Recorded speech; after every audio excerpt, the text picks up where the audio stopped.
Hello! I want to take a minute to talk about some things and bring up a few points that maybe you haven't thought about them this way, and this is interesting. Okay, first, my brother's on his way here, which I am happy about, so happy about.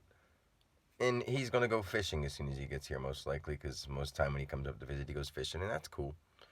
And, everyone has their hobbies and everyone has their things to do. But see, as a conscious being, I have to say, here's a weird thing. Everyone can do what they want to do. Go fishing. I could go. My mom would say, "Go with him. Go fishing." I would sit there and I would meditate, and I would think that my brother's hooking living things to fry up, to eat them with some marinade or something on them. Think about this first, real quick. Nothing against it. Do what you want to do, but I won't harm anything, and I have nothing against anyone who is. I'm just a happy living being who understands what we're all here for, including the plants and animals and everything.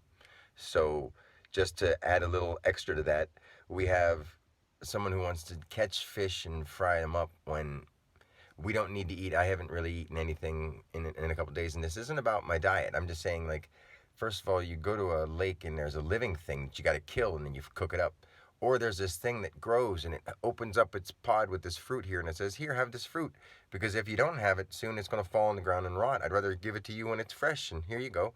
And if you keep good care of me, I'll keep giving you more. And there's other friends of mine that grow, and we produce fruits, and we say, "Here, take this and take the seeds and put some more." And if you don't think that the world is full of enough room for us to grow fruits and vegetables, get a pot and put a seed in it and see what happens, and it'll grow a thing, and it'll say, "Here, have this food to eat for you, just for you, have this."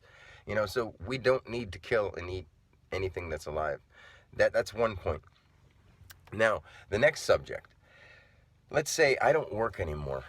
I'm not going to work anymore, but I will work hard for a purpose. I just will not work for money to pay taxes for an economy that I don't agree with, and I don't agree with it so much that I won't work a job. So if someone was to say, for instance, and I'm never going to date, but this is just a for instance I'm using. So this guy, he's a really awesome guy. What does he do for a living? He doesn't work. He won't work for the government. Oh, he's one of those guys. No, he's not one of those guys. Oh, see, he won't work for a restaurant. He won't work for a doctor. He won't work for a secretary office. He won't work for any kind of construction, unless it was by means of voluntary work, and all other volunteers who were doing it for a housing place for people, or donating food to a needy place, or teaching people how to garden and grow their own food and take care of their own bodies and minds and everything in the world around them. Like, we're living in a place where other people don't seem to care about the obvious ways we should be living because they're happy with the conveniences of poison. And we have to stop doing this. If we don't, we're literally killing ourselves, and we have been for a long time. Our ancestors were borderlining, teaching us good qualities, and then wanting to be able to relax and kick back. And as the children of those ancestors, we wanted to relax and kick back more and have those tasks taken care of for us. And I will take care of the task for people. You give me a question, I will answer it. You have a problem, I will give you the solution. Like, but you have to understand, I'm coming from a place of nothing but truth. I'm not giving you my opinion anymore. Literally, like, I love my brother. That's not an opinion. That's the truth. That's Dan.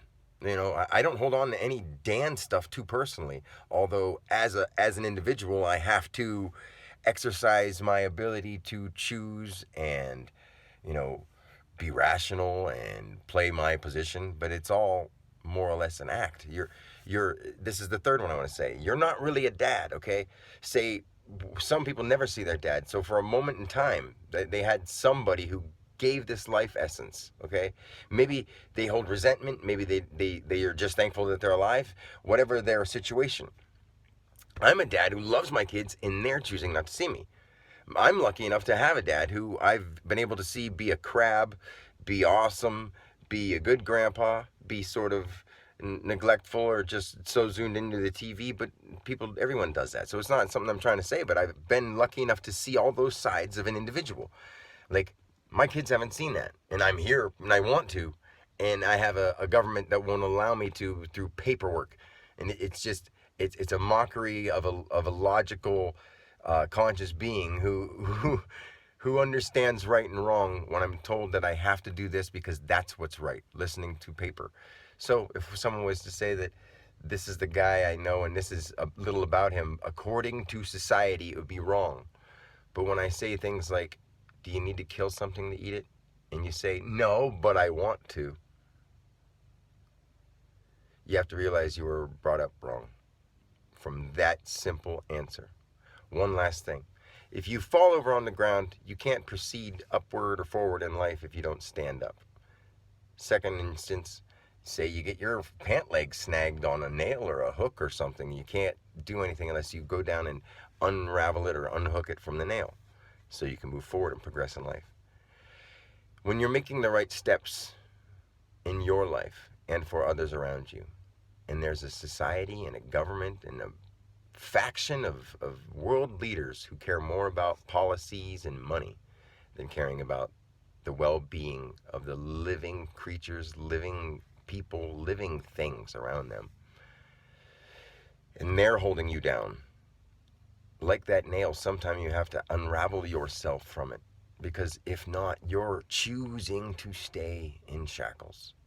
Nothing against the individuals thinking they're doing right.